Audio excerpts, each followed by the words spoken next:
Hello friends, आप सभी का स्वागत है हमारे चैनल ट्रेड बाय वीएम में। तो आज मैं बात करने वाली हूँ एमक्योर फार्मास्यूटिकल लिमिटेड आईपीओ के बारे में। आज हम आईपीओ की पूरी डिटेल्स देखेंगे। आईपीओ कब ओपन होने वाला है, कब क्लोज होने वाला है, इन्वेस्टर्स का होल्डिंग कितना है, आईपीओ की फिनेंशियल एनालिसिस क्या है, ये सभी देखेंगे। तो चलिए वन बाय वन शुरू करते हैं। लेकिन शुरू करने से पहले ऐसे ही stock market related latest update जानने के लिए चैनल को सब्सक्राइब कीजिए एंड बेल आइकन को प्रेस कर दीजिए। एमक्योर फार्मा आईपीओ की बात करें तो ये बुक बिल्ड इश्यू आईपीओ है जो कि 1952.03 करोड़ का इश्यू है। एंड वैसे तो ये बुक बिल्ड इश्यू क्या होता है मैंने स्टॉक मार्केट के पार्ट 1 एंड पार्ट 2 में बताया हुआ है, तो मैं वीडियो की लिंक डिस्क्रिप्शन में ऐड कर दूंगी, आप देख सकते हैं। ये बुक बिल्ड इश्यू दो इश्यू का कॉम्बिनेशन है। The issue is a combination of fresh issue of 0.79 crore shares aggregating to rupees 800 crores and offer for sale of 1.14 crores share aggregating to rupees 1152.03 crore। ये book build issue, fresh issue and offer for sale दोनों का combination है। Fresh issue 0.79 crore का issue है और offer for sale 1.14 crore का issue है। Emcure pharmaceuticals जुलाई 3, 2024 को ओपन होने वाला है और जुलाई 5, 2024 को क्लोज होने वाला है। ₹10 पर शेयर इसका फेस वैल्यू है। एंड आईपीओ के प्राइस बैंड की बात करें तो ₹960 टू ₹1008 पर शेयर है। लॉट साइज 14 शेयर्स है, यानी कि एक लॉट पर हमें 14 शेयर्स मिलेंगे। एमक्योर फार्मास्यूटिकल लिमिटेड आईपीओ पर एम्प्लॉय डिस्काउंट भी दिया हुआ है, यानी कि एमक्योर फार्मास्यूटिकल लिमिटेड के एम्प्लॉय ये आईपीओ में अप्लाई करते हैं तो उन्हें ₹90 पर शेयर का डिस्काउंट मिल सकता है। लेकिन अगर दूसरे कोई कंपनी के एम्प्लॉय ये आईपीओ में एज ए एम्प्लॉय अप्लाई करते हैं तो उनकी एप्लीकेशन ऑटोमेटिकली रिजेक्ट हो जाएगी। Emcure pharmaceutical IPO BSc and NSC दोनों पर ही लिस्ट है। वैसे तो हमने आईपीओ की opening date and closing date दोनों ही देख ली है। ऐसे ही आईपीओ के बेसिक अलॉटमेंट की बात करें तो बेसिक अलॉटमेंट मंडे जुलाई 8, 2024 को होने वाला है। एंड किसी पर्टिकुलर इन्वेस्टर्स को अलॉटमेंट ना हो तो इनिशिएशन रिफंड ट्यूसडे जुलाई 9, 2024 को हो जाएगा।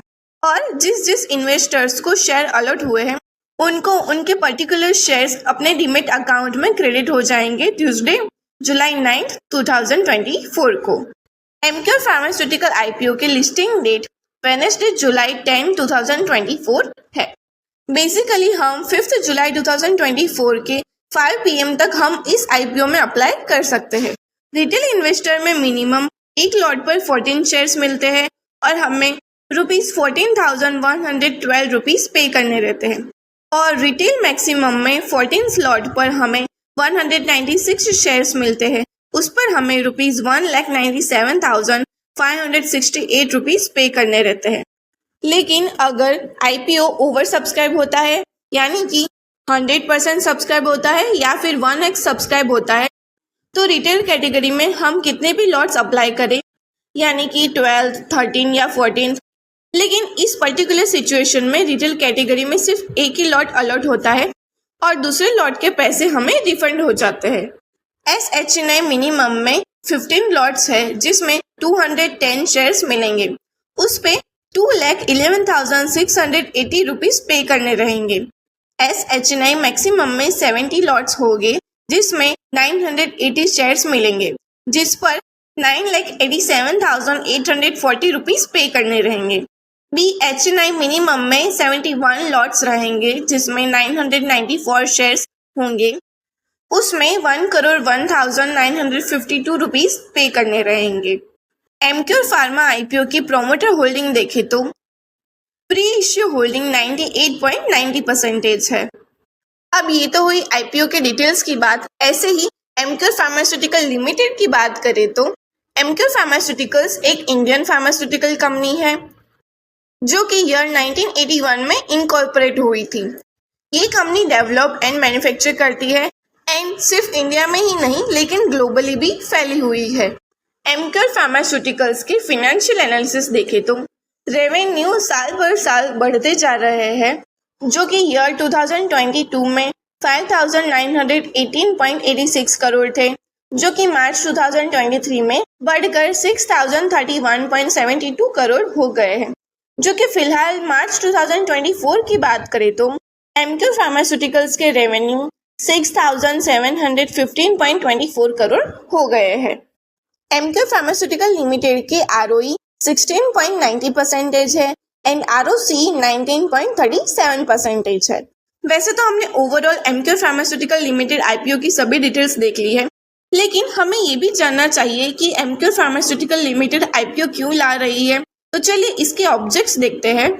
The company proposes to utilize the net proceeds towards funding the following objects: repayment and or prepayment of all or a proportion of a certain outstanding borrowings availed by the company.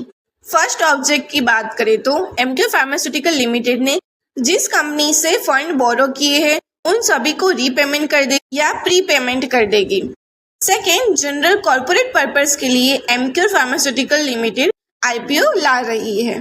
तो अगर आप apply करना चाहे तो आप अपने investment adviser से advice ले और आगे बढ़े या नहीं ये आप पर डिपेंड करता है।